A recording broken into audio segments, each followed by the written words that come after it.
पर एक चीज मैं जरूर कहना चाहूंगा, तो प्रदेश की देश की हालात, जहाँ बॉर्डर की बात करें तो हमारे वीर योद्धा दिन प्रतिदिन इस देश की सुरक्षा के लिए अपनी शहादत देने का काम कर रहे हैं।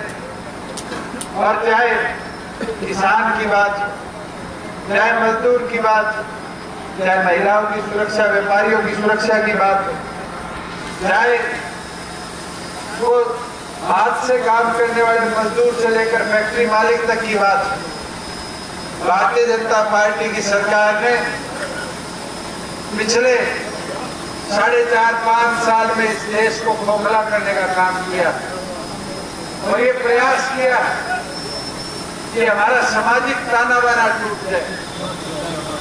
आप खुद सोचो, कभी हरियाणा में हिंदू मुस्लिम की लड़ाई सुनी, कभी हरियाणा के अंदर जाट नॉन जाट की लड़ाई सुनी, कभी हरियाणा के अंदर पंजाबी नॉन पंजाबी की लड़ाई सुनी, कभी हरियाणा के अंदर बढ़िया नॉन बढ़िया की लड़ाई सुनी, मगर ये देखने को मिलता है और दिन प्रतिदिन ये बढ़ता जा रहा है।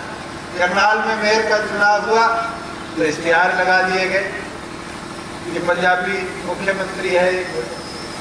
जब रोहतक का मेयर का चुनाव था उसके साथ तो वहां पर माहौल बनाया गया कि बढ़िया को नहीं जीत देना, औरों को एक हो जाए।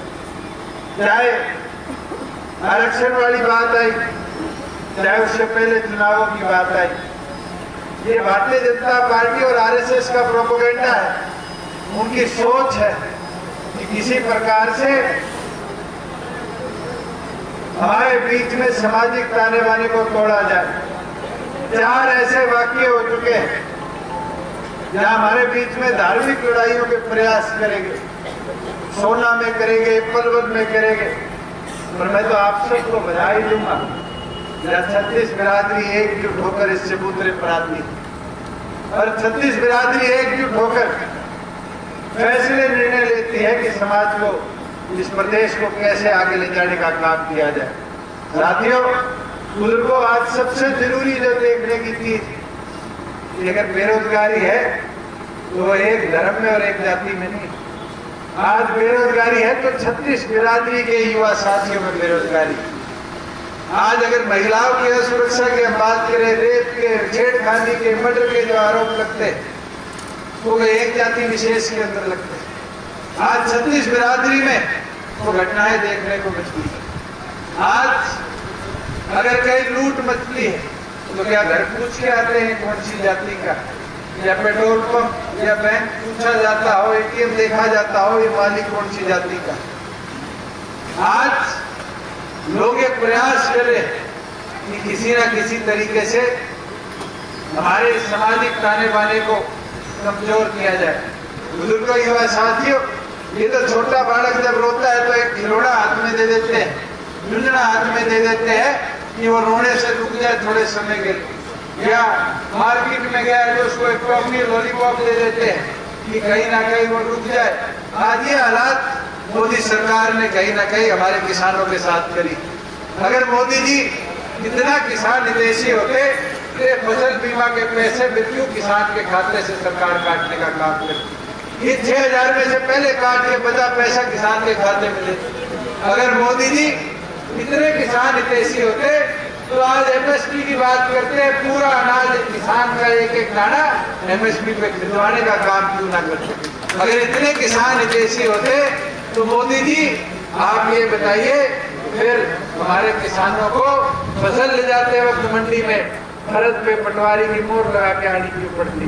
जिस समय उसका दाना मंडी में चला जाता, आपकी तो ऐसी योजना होनी चाहिए थी कि उसका एक एक बूंद दाने का खरीद कर पैसा उसके बैंक के खाते में भिजवाने का काम करते। मैं तो बधाई दूंगा विंग कमांडर अभिनंदन जैसे एक साथी को जिसने अपनी जान को हथेली पे लेकर पाकिस्तान के जहाज को गिराने का काम किया। ऐसे वीर योद्धाओं की आज प्रदेश को, देश को जरूरत है। मगर साथियों, उसके ऊपर भी भारतीय जनता पार्टी वाले राजनीति कर रहे। मैं दिल्ली से जब आज आया तो बीच में देखे जहाजों की फोटो लगाकर मोदी की फोटो जेब, कोई पूछने वाला हो जहाज के नरेंद्र मोदी जी उड़ा कर लेकर गए।